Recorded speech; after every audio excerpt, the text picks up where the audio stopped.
Good afternoon. I'm Joel Whitehead, Executive Vice President of the International Propeller Club.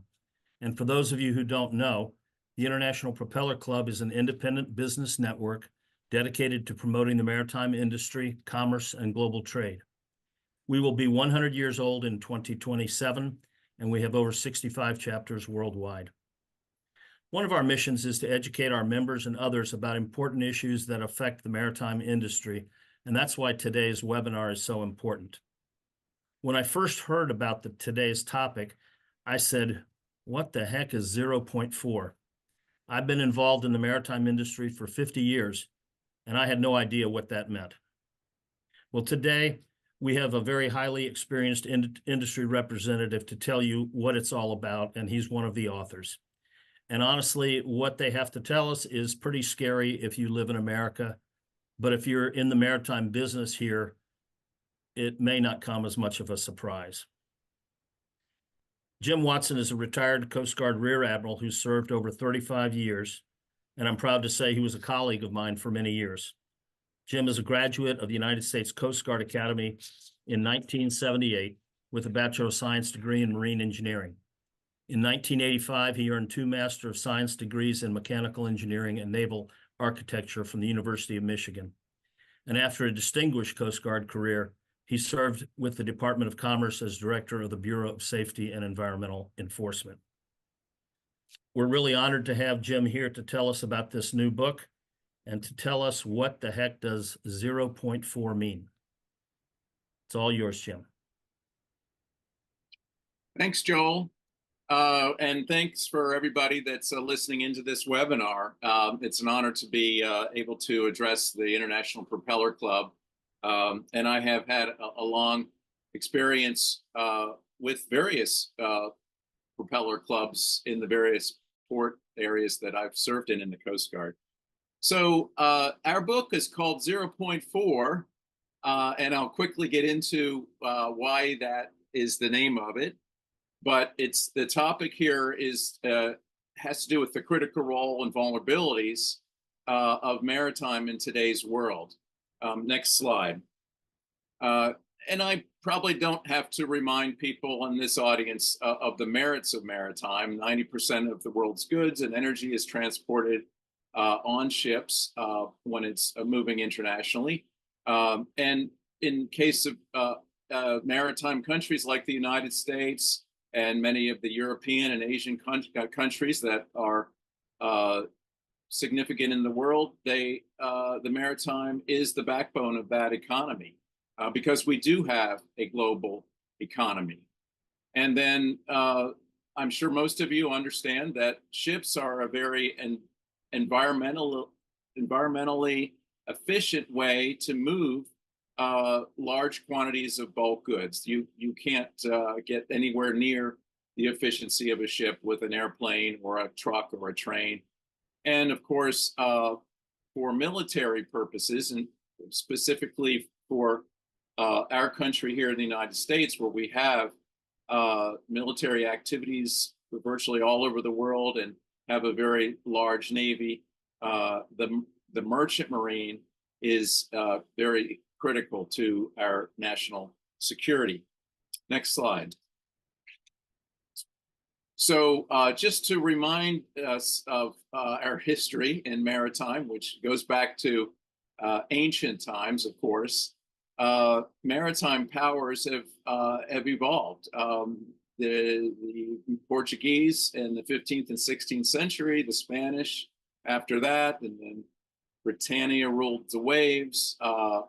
And China was actually a maritime power back in before 1421, but it has had a resurgence in the last 30 years.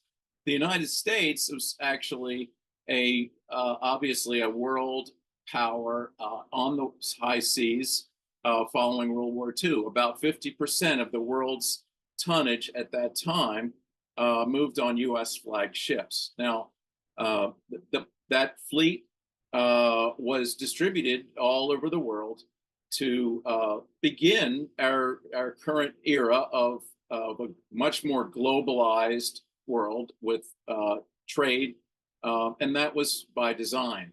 And so there was some intention as to why we no longer have 50% of the world's tonnage under US flag. But I think what was of interest to us, the authors of this book, was how few people understand where we are today. Next slide. So the worldwide percentage of US flag ocean-going vessels is only 0.4%. And that became the title of our book. If you divide 180 ships, which are US flag internationally capable ships, by the 55,000 ships in the world, you get 0.4%.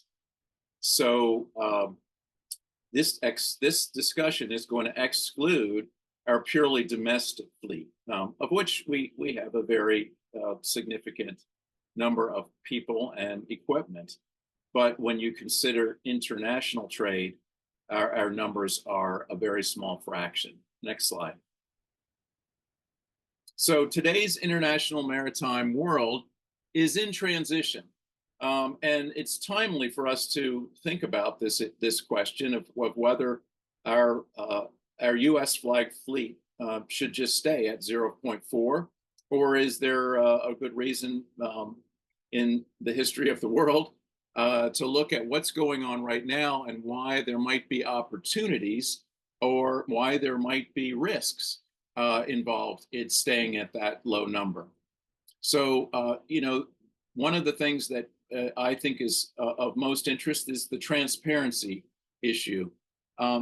In today's maritime, ships really can't hide. They're constantly transmitting their AIS, and if not that, they're searchable by satellite imagery, and they are gaining more transparency in the public eye because of the news that we have today. In addition, the industry is in transition with regard to routes. We've heard about the North route across Russia in the Arctic, and we've also heard about the new fuels which are being introduced. So we've got a potentially an opportunity or a risk, however you might look at it, due to the significant transition that's going on. I touched on the fact that the industry is operating in a fully globalized world. And this is significant because I think anyone that is a consumer these days in nearly every country realizes that they're dependent on ships to get them nearly everything that they consume. One way or another, almost any product has gone on a ship at least once, and chances are elements of it have gone on ships multiple times before the final product is produced. The system that we have today, of course, is highly dependent on the open registries, and that didn't exist to the extent it does now back when the United States had 50%. And of course, open registries bring multinational crews. One of the tripping wires for us in deciding to write this book was the supply chain crisis that we had after COVID in the United States. I think people became more interested in the supply chain. And certainly you can't ignore the fact that international ships are a major part of any country's supply chain. When you figure the time that those products are and commodities are on board ships and sailing around the world to get to where they need to be. The port infrastructure has been a big issue. We've of course experienced that in the United States, but that's true around the world with the deepening of ports, the raising of bridges, the increasing size of the cranes, and so on. And I mentioned trade currency because more of the products that are being shipped in certain parts of the world are not being traded in dollars. There's a lot of bartering going on and other currencies being used for transactions, which is an interesting dynamic that is, I think, a result of our modern maritime world, the way things have evolved. Militarily, I think people do hear about the ships transiting through the Red Sea, the Black Sea, the South China Sea, the Panama Canal. You name it. These choke points are militarily important, as well as the ships that need to trade through those areas. And going to the next line, we talk about stress. These are all topics which are covered in pretty good detail in our book. Seafarers are experiencing a shortage, a labor shortage, just like many industries, but it's a big concern for our supply chains and our maritime security. I talked about a little bit on the seaways, the dark fleets, which are trading sort of outside of the established organizational structure for globalized trade. And then, drone and missile attacks in the Red Sea and the Black Sea. Maritime has become very tech dependent.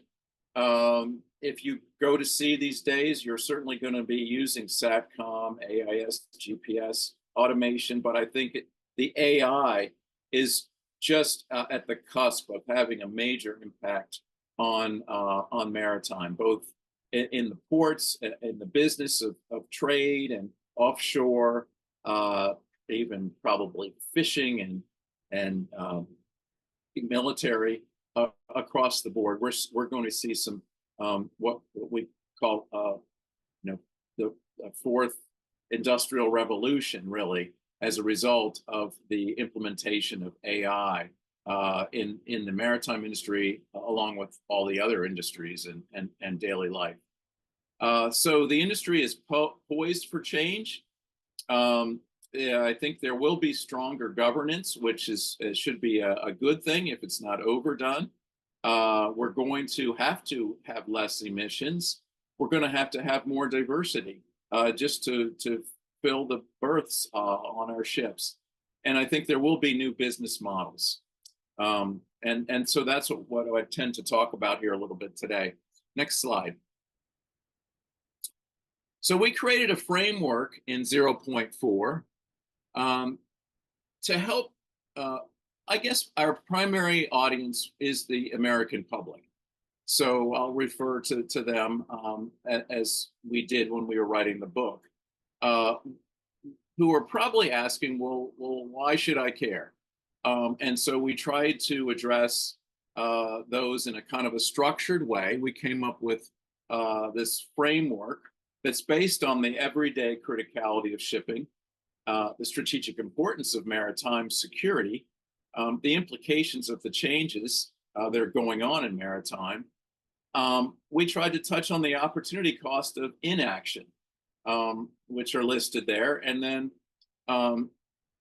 we pretty much concluded that an unsupported maritime industry in the United States is a vulnerability. So this framework involves not just national security, but economic security, energy and food security, climate security, and workforce security, which in our case are the mariners and the people that work in the seaports.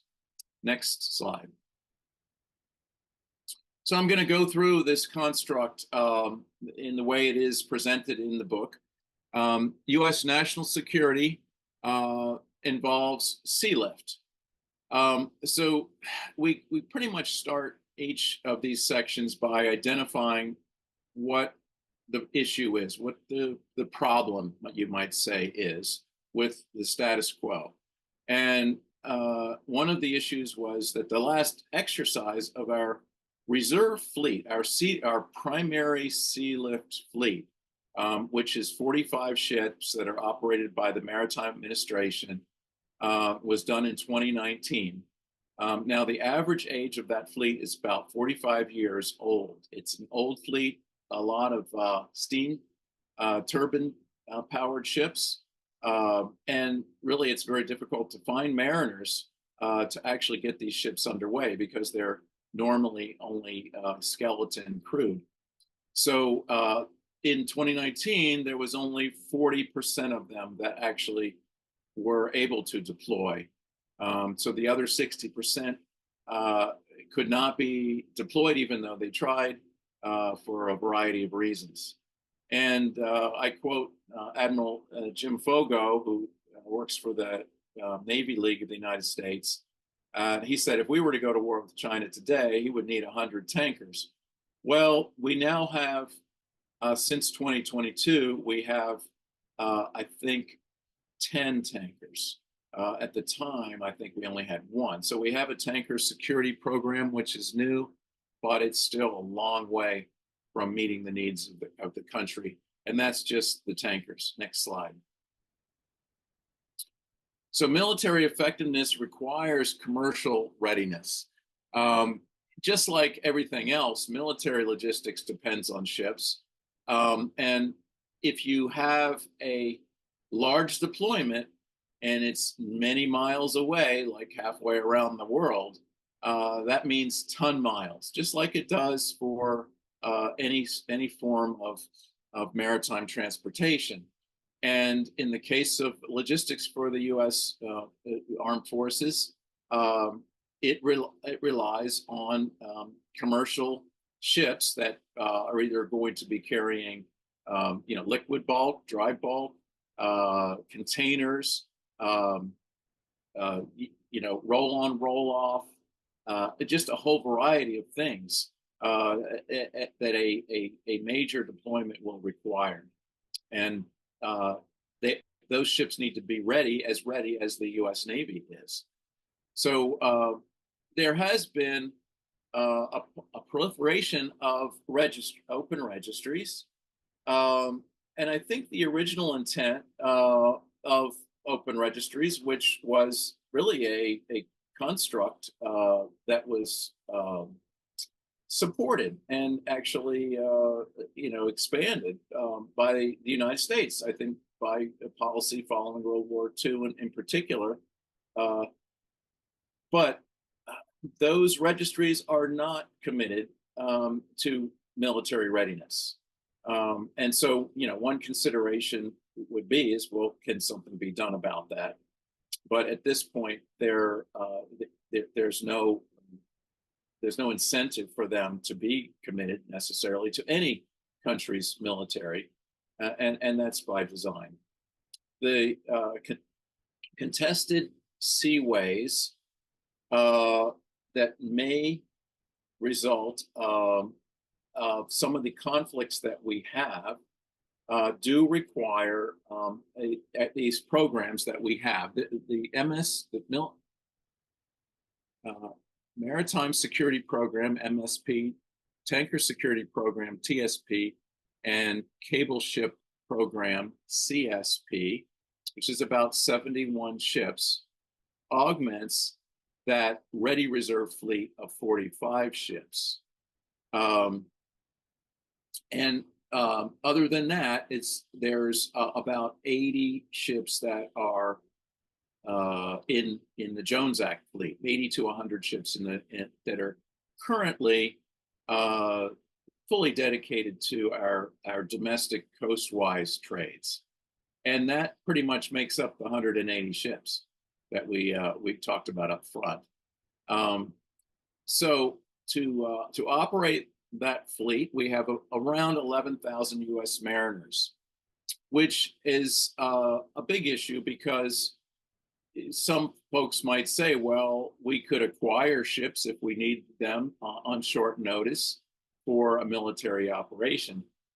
But you would be acquiring a foreign flag, probably open registry ship. And if it's going to go into a contested area, you would need to have a U.S. merchant mariner to operate those ships. So having only 11,000, and we'll talk about where that ranks relative to some of the other nationalities in the world who have many, many, many more merchant mariners than the United States. We'll touch on that in just a few minutes. Next slide. In fact, right now.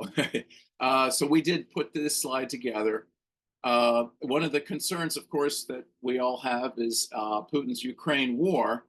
And that is, of course, completely tying up some major elements of the world maritime, not only geographically by cutting everything off in the Black Sea, but also a large number of commodities that are affected by that war. And so mariners in countries supporting Putin's Ukraine war is significant. As you might recall, we have 11,000. Well, the number of mariners directly supporting Russia are the Cubans and the Nicaraguans and the Venezuelans, and that's about 208,000 mariners.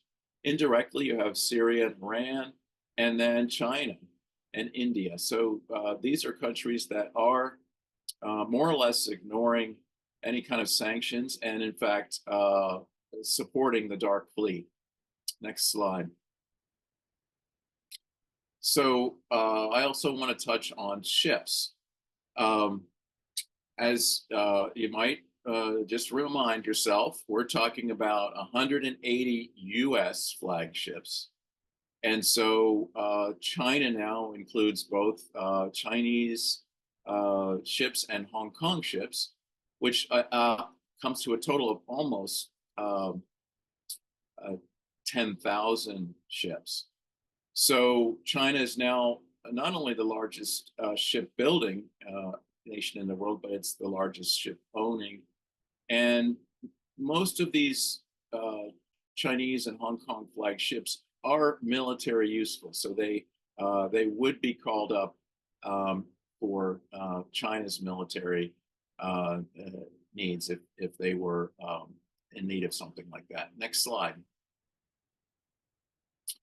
So we're moving on to the economic security portion of our book. And just to put out some numbers, about $1.8 trillion of U.S. goods and commodities moved by ship. So these are our imports and exports. We talked about the post-COVID supply chain crisis and the vulnerability of shipping lanes and ports. And that could apply to our ports if it's a cyber disruption or a labor issue or an accident, as we experienced in Baltimore. But also we have some critical ports around the world that support our economy. And in fact, a piece of legislation that I'm involved with from Senator Kelly and Senator Rubio is it's a strategic ports reporting initiative, so that we will learn exactly what we should be concerned about in our own strategic ports as well as those around the world if this piece of legislation passes Congress and gets signed by the president. Next slide. So the Dowley, was sort of the case study for what could happen with a foreign flag, foreign crewed vessel that in this case experienced an accident and hit the Francis Scott Key Bridge in Baltimore. First of all, there was the terrible loss of lives of the people on the bridge. But secondly, there was a direct national security issue in that those ready reserve ships operated by Maritime Administration, as I mentioned, they were on the wrong side of that bridge after it was collapsed, and it took months for that port to be cleared so those ships could get out if they were needed. And of course, there's the economic loss and the cost to rebuild the bridge. So ports and waterways are vulnerable, not just to accidents, but also to various types of sabotage if that were to occur. Next slide. So we feel that there is a tie between maritime trade, the transactions that involve shippers and ship owners, shipping companies, that could affect the U.S. dollar denominated currency. That would be a big, big, big deal to the U.S. economy. I've looked into it. I think we have become very, very dependent on this U.S. dollar denominated reserve currency of the world. And our financial industry has been very, very successful. But one of the questions we ask is, do they know that maritime actually has a significant role to play in maintaining that? So we feel that our influence over commercial transactions and commercial shipping has declined due to not having a big enough footprint in the flagging of a fleet of ships that is actually participating in the trades. And a growing U.S. or foreign influence over our infrastructure is one of the outcomes. Ports must react to ships, and if we're not in the business of providing or owning any kind of ships, then we're going to have to just be reactive with our port infrastructure. There's also the missed opportunities, which some countries are taking advantage of, and we listed those up front in the changing world of maritime. Shipping can drive our inflation. We saw that during the supply chain crisis. So it would be difficult for us to divert any sort of coercive use of foreign flagships that might drive our inflation, since we don't really have a significant fleet to substitute. Next slide. Energy security. This is a very interesting thing, because we are the world's largest producer and consumer of oil and gas. But we really don't have tankers carrying liquid oil internationally, and we don't have any liquefied natural gas carriers, even though we're the biggest producer. So we're totally dependent on foreign flagships for a major economic export for the U.S. And I think people should also know that although we are stating that we're energy independent, we still have about as much oil and coming into the country to serve refineries that were built for different types of oil that we have going out of the country. So we're dependent on imports and exports for our economy. Our major energy companies, like Exxon and Chevron, they divested their ships. So those ships have huge revenues, but no tankers for their product. So we're watching very closely what happens in the situation that Russia's in, where they have been cut off from the normal world fleet, and they're utilizing shadow flag state fleets. And then you ask the question, well, that doesn't sound like something the United States should put into our plans in a contingency or crisis. So in addition to that, almost all our drill ships that work in the Gulf of Mexico, our heavy lift ships that are used, they're foreign flag. The first U.S. flag offshore wind installation is being built, but it's just one, and it is still under construction. It'll probably not be delivered until next year. So um, that's good, but not a huge big deal. Um, and then there's an interesting thing, I think, going on in the fact that we had some of the first dual fueled LNG ships that were built for our Puerto Rican trade and our Hawaii trade. But we don't have any of those ships flagged that are in the foreign trade. And yet those two fuels, LNG and methanol, now are what is in the order books in China, Korea, and Japan for a major part of the next generation of ships. But right now, we're not building any anymore. Finally, the United States Navy, of course, has been a nuclear navy for many, many years. And we have probably the foremost technology that's emerging that could be used on ships. And we should lead that. But efforts to actually focus on maritime with these new small modular reactors that are going to be needed in the world for energy so far has not been on the radar for U.S. shipbuilding. Next slide. We kind of grouped food security with energy security. They're fairly similar. So again, we have a huge breadbasket of the world here. We export billions of dollars of agricultural products, as well as we import billions of dollars, much like in the energy business.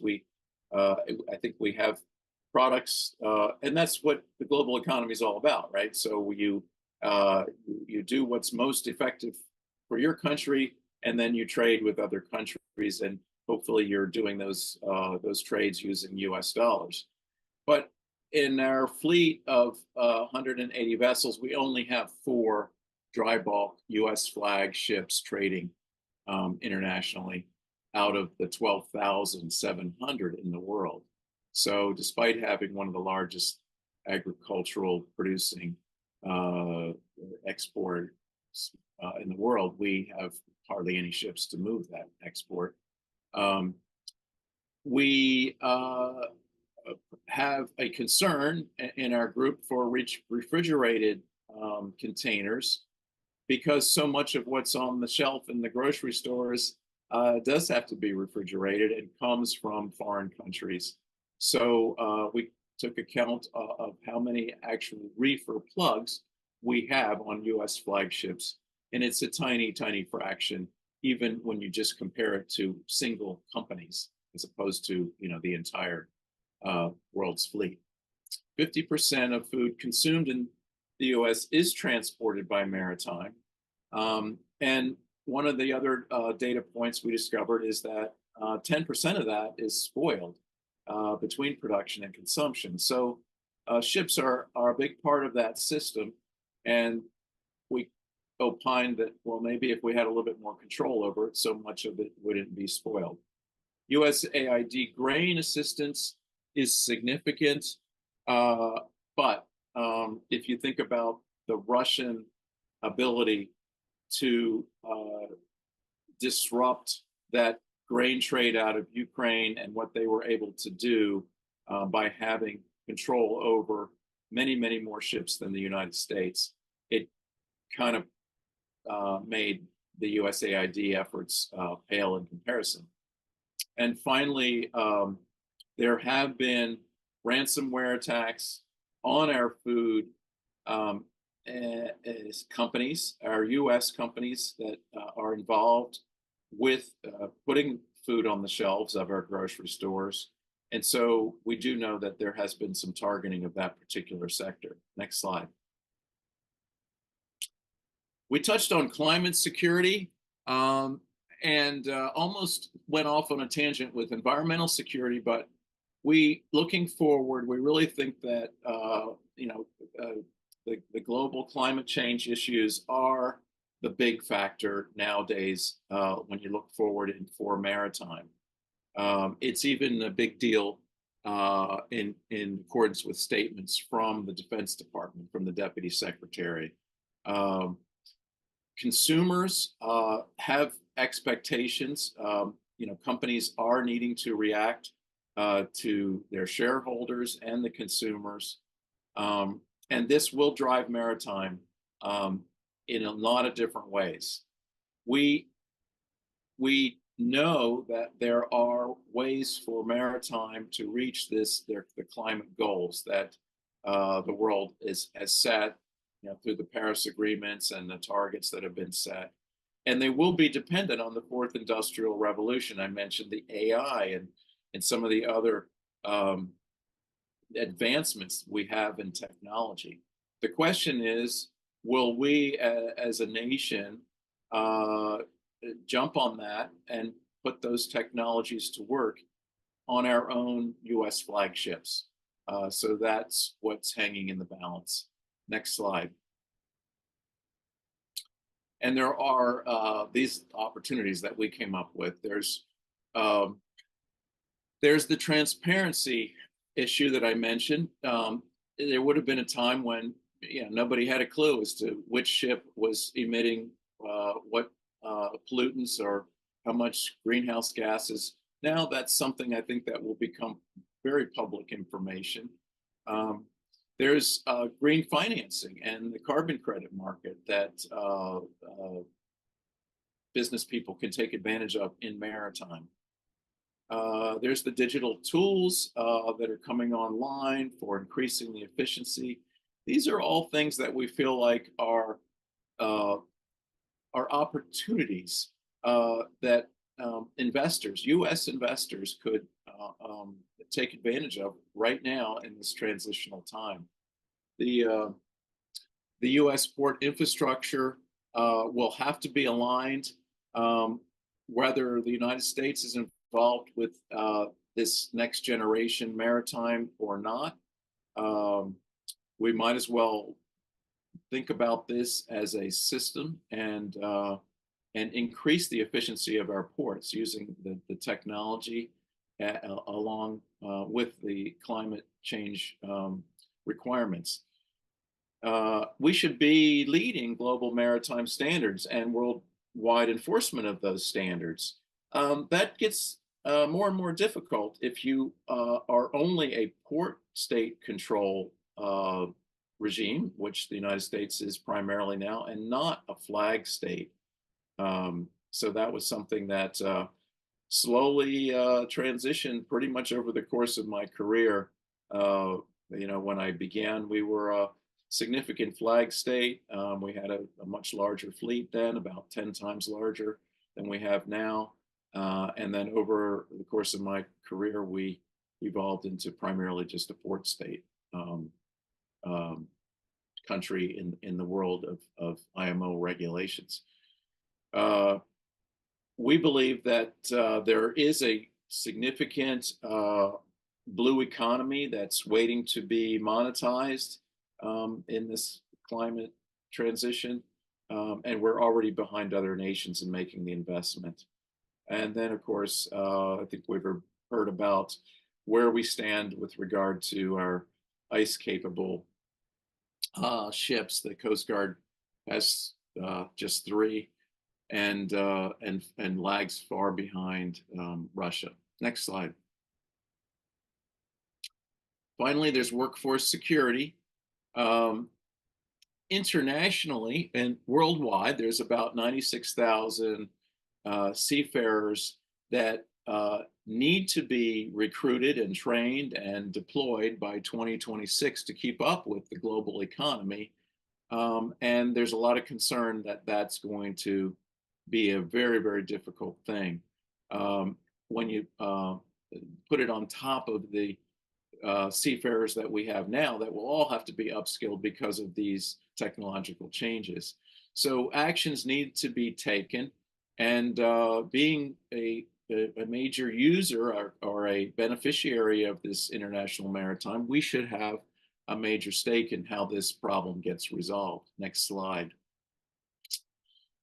So one solution that was used back in World War II when we needed to ramp up significantly a merchant marine, we created a maritime service. There's no proposal to do that now. Um, but I put a little sign from the 1940s there just to remind us that we've done this before. So as I mentioned, there's a official count of 11,786 mariners in 2017. That's the most recent number we have. We don't even know how to manage the mariners that we have in terms of their numbers and their capabilities.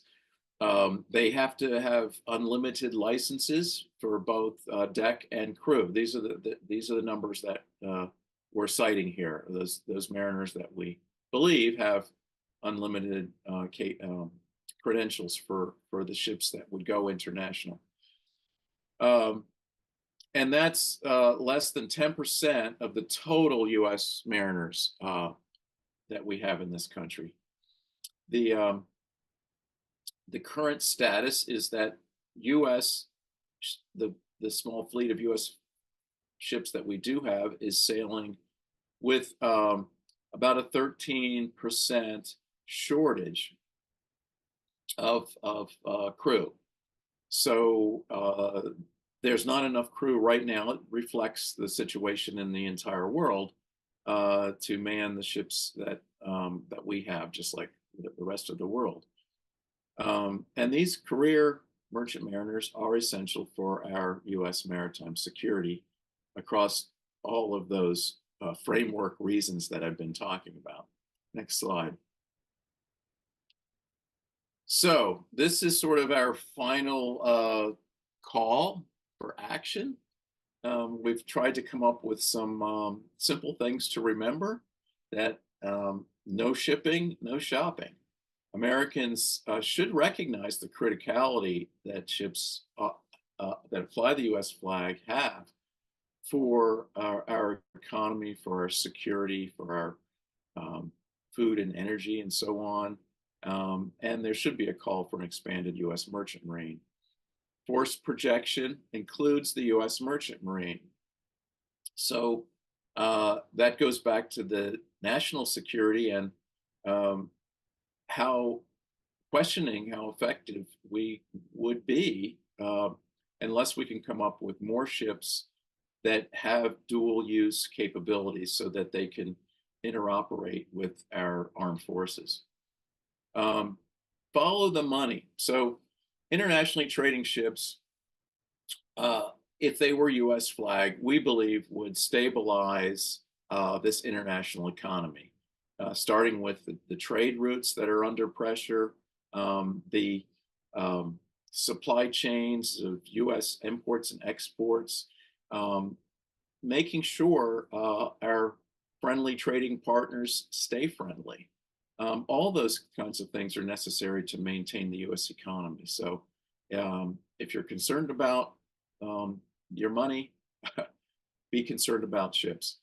Don't choke. There's this marine technology opportunity that comes with what we've decided to call the fourth industrial revolution. It's happening at the same time as the climate change and the blue economy. So don't miss an opportunity if you're investing, if you're interested in supporting this challenge. It's a good opportunity. And then we feel that the mariner problem is not the leading problem, it's the ships. If you build the ships, we'll have U.S. mariners. We're a big country. It's a very good career, but I would have a difficult time standing in front of high school graduates right now and telling them that there's going to be this wonderful new career path until we actually see an upturn in the U.S. flag merchant marine in terms of ships and investments. Next slide. So there is some hope in Congress, and I've been provided a draft of a bill that has been put together by Senator Kelly of Arizona and Congressman Waltz of Florida. And I'm going to touch on it a little bit. We were very pleased that they seem to have a lot in common with what's in 0.4. So I put these two images right next to each other, and I'm going to touch on the compare and contrast in the next slide. Next slide. So 0.4, as I mentioned, has the five sections in our framework: national security, economic security, energy and food security, climate security, and workforce security. Well, we came up with a number of recommendations for each of those elements in the framework for maritime security. And on the left there, you'll see how many recommendations we have in the book for each of those categories. But we didn't actually cover everything that Senators Waltz and Congressman Waltz and Senator Kelly came up with. So I've put underneath our list some things that I find very attractive that we didn't think about in their bill draft. One is the Maritime Security Trust Fund that would work like the Highway Trust Fund, and put the proceeds from taxes into a trust fund that could be used to support growth of the U.S. merchant marine across the board. And the bill goes into some detail as to how that trust fund would be funded, as well as how the proceeds would be spent in improving the U.S. merchant marine. Shipbuilding incentives are built into the bill. We didn't touch a whole lot on shipbuilding in our book, as much as what might incentivize ship owning and increasing the numbers of U.S. flagged ships, and we also felt that just simply reflagging foreign ships is a fine way of increasing our fleet. There is a reflag provision in the Kelly-Waltz draft bill as well, but they have a significant portion devoted to shipbuilding initiatives. And then they propose a merchant marine reserve, which is not unlike the U.S. Maritime Service of the 40s, but actually quite different. It does provide taxpayer support for merchant mariners, and we feel that that is a very, very important thing. These U.S. merchant mariners are going to be expected to serve us in a crisis. They're expected to serve our economy every day, and our climate security, and our food and energy security. So we do feel that they are a strategic element of our national security, and should be funded through some means. And so the Kelly-Waltz proposal is as good as any. Their draft bill includes 7 broad sections, and I tried to sort of just identify roughly how that has parallel with our sections and our recommendations. And you can see it's quite comprehensive.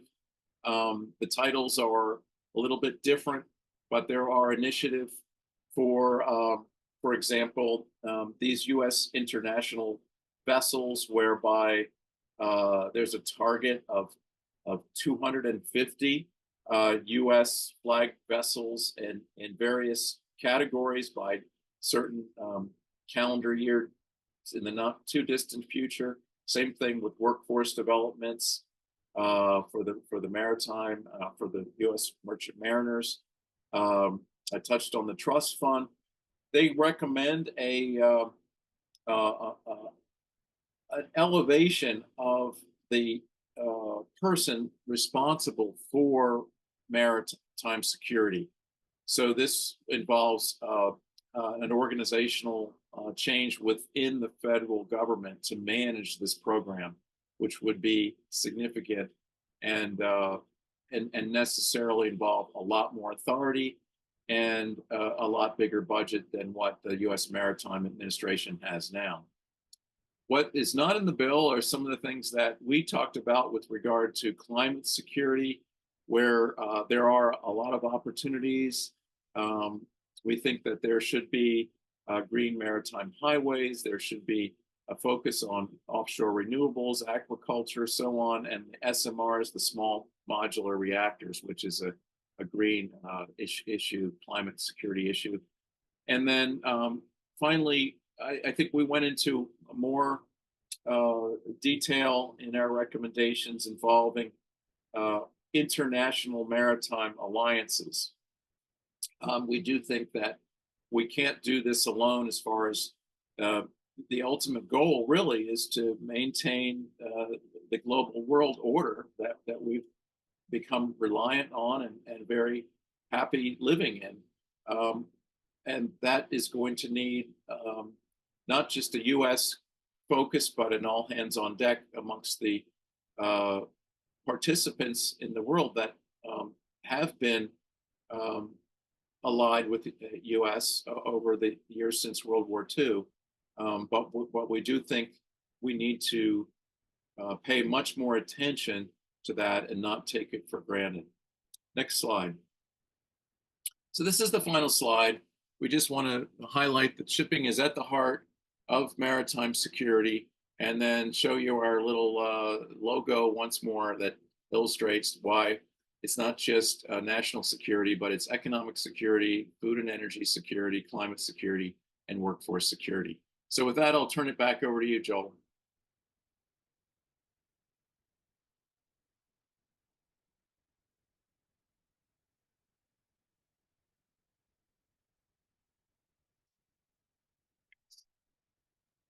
Sorry, I was having trouble getting my video going and my audio here.